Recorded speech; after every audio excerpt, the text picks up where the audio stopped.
ভিডিওতে colour tone চেঞ্জের সাথে সাথে চেঞ্জ হয়ে যায় ভিডিওর ফিল, আলাদা আলাদা কালার টোন, আলাদা আলাদা ফিল।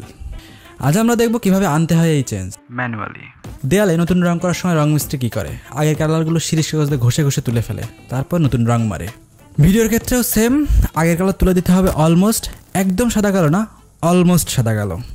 প্রিমিয়ার প্রোতে এডিটের সময় লুমিত্রি কালার অপশানে যে স্যাচুরেশনটা একদম ডাউন করে দিতে হবে এখান থেকে, তারপর ক্রিয়েটিভ অপশানে যে ভাইব্রেন্সটা ডাউন। মনে রাখতে হবে স্যাচুরেশন ডাউন করার সময় একদম কালার ডিস্যাচুরেট করে একদম সাদা কালো বানানো যাবে না, আপনাকে এমন একটি পজিশনে রাখতে হবে যেন কালারগুলোকে আলাদা আলাদা করা যায়। এবারে কী করতে হবে, কন্ট্রাস্ট বাড়াতে হবে। কার্ভে যে জাস্ট কার্ভটায় হালকা এজ বানিয়ে দিন, দেখুন আপনার কন্ট্রাস্টটা বেড়ে যাবে। এবার খেলা শুরু হলো, মূল খেলা। তবে এটা মনে রাখতে হবে, এটা হচ্ছে প্রথম ধাপ, মাইন্ড ইট।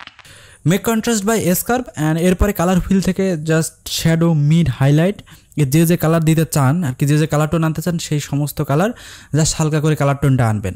ব্লু টাইপের কালারগুলোকে সাধারণত কুল টোন বলা হয়, আর রেড টাইপের কালারগুলোকে সাধারণত ওয়ার্ম টোন বলা হয়। ঠিক আছে, এটা অ্যাকচুয়ালি লাইটের উপর ডিপেন্ডেন্ট। আপনারা এই ছবিটা দেখলে পুরোপুরি স্পষ্ট বুঝতে পারবেন। এই ছবির বাম দিকে যে কালারগুলো আছে এগুলো হচ্ছে ওয়ার্ম টোন, আর ডান দিকে যে কালারগুলো আছে এগুলো হচ্ছে কুল টোন।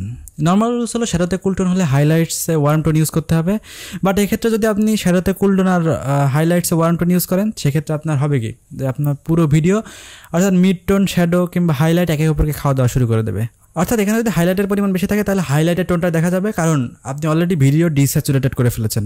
মনে রাখতে হবে আপনি কী বানাতে বসেছেন, কোনো ন্যাচারাল বা অ্যাকচুয়াল কালার না, কোনো একটা স্পেসিফিক কালার যেটা আপনি আপনার ভিডিওতে কালার টোন হিসেবে ইউজ করতে চান, আর্টিফিশিয়াল। সো যে কালার টোন আপনার দরকার সবগুলোতে মিড টোন, হাইলাইট অ্যান্ড সেটা সবগুলোতে সেম কালার টোন দিয়ে দিন। এটা ছিল প্রথম ধাপ। আর প্রথমে আমরা ব্যাকগ্রাউন্ডের কালার টোনটা চেঞ্জ করে নিলাম, এবার আমরা মূল অবজেক্টের কালারটা চেঞ্জ করব। সেম লুমিত্রি কালার ইফেক্ট কপি করে নিয়ে এখানে পেস্ট করুন, দেন রিসেট, দেন এখান থেকে সিলেক্ট করুন সেকেন্ড লুমিত্রি কালার অপশন, চলে যান ডিরেক্ট এইচএসএল সেকেন্ডারিতে, প্রথমে selection tool, then object colour selection করেন। এই অবজেক্টের কালার সিলেক্ট করতে আপনি প্রথমটাকে ইউজ করবেন জাস্ট কোনো একটা কালার সিলেক্ট করতে, এবং এর আশেপাশের কালারগুলো এখানে অ্যাড সিলেকশন টুল ইউজ করে সিলেক্ট করে নেবেন। জাস্ট এখানে শো মাস্ক অপশন চালু করে আপনি দেখে নেবেন যে আপনার কালার কোনটুকু সিলেক্ট হয়েছে।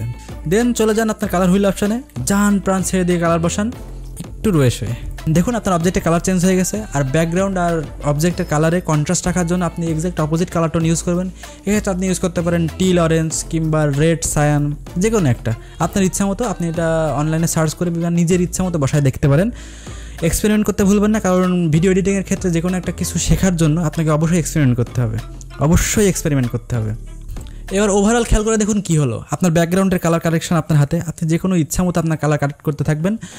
আর আপনার অবজেক্টের কালারও আপনার হাতে, আপনি ইচ্ছা মতো এটাকে যে কোনোভাবে চেঞ্জ করে আপনি কালার কারেক্ট করতে পারেন। অবশ্যই এটা মনে রাখতে হবে যে ডিস্যাচুরেশন প্রসেসটা অবশ্যই আগে করতে হবে। এটা যদি আপনি পরে করেন তাহলে কোনোভাবে হবে না। আপনি চাইলে করে দেখতে পারেন, বাট খেয়াল করে দেখুন বিভিন্ন সিনেমার ফুটেজ একটা অথবা দুইটা কালার টোন রয়েছে একটা ফুটেজে, আর প্রত্যেকটা সিনেমাটিক ফুটেজে ডার্ক পোর্শন একদম ডার্ক না, কিছুটা ম্যাট ফিনিশ ভাব আছে। এবং এই ম্যাট ফিনিশ আনার জন্য আপনার চলে যেতে হবে আপনার কার্ভ অপশনের ব্ল্যাক অংশ, অর্থাৎ নিচের এই অংশটাকে হালকা উপরে তুলে দেবেন।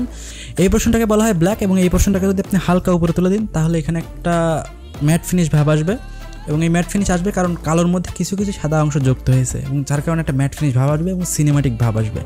সো ভিডিও দেখার সময় মনে হবে যে আপনি এই অংশটা জাস্ট করে ফেলবেন, বাট আপনার হাত চালু হইতে অর্থাৎ 5-6 মিনিটে যে কোনো একটা ভিডিও এভাবে আপনার কালার টোন চেঞ্জ করতে হলে আপনাকে বারবার প্র্যাকটিস করতে হবে, বেশি না।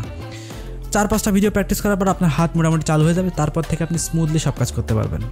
সো এই ছিল আজকের ভিডিও। ভিডিও ভালো লাগলে লাইক, কমেন্ট এবং শেয়ার করতে ভুলবেন না।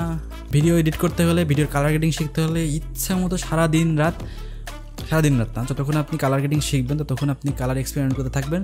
বিভিন্ন কালারদের ট্রাই করে দেখবেন, কন্ট্রাস্ট কালারদের ট্রাই করে দেখবেন, সেম কালারদের ট্রাই করে দেখবেন, তবে আপনি শিখতে পারবেন ভিডিওর কালার গ্রেডিং। আর হ্যাঁ, অবশ্যই আমার ভিডিওর কালার গ্রেডিং যে একদম পারফেক্ট হয় এরকম না, তবে আমি শিখছি এবং যেটা শিখছি আপনাদের শেখানোর চেষ্টা করছি। দেখা হবে পরে কোনো ভিডিওতে। টিল দেন, টেক কেয়ার, আল্লাহ হাফেজ।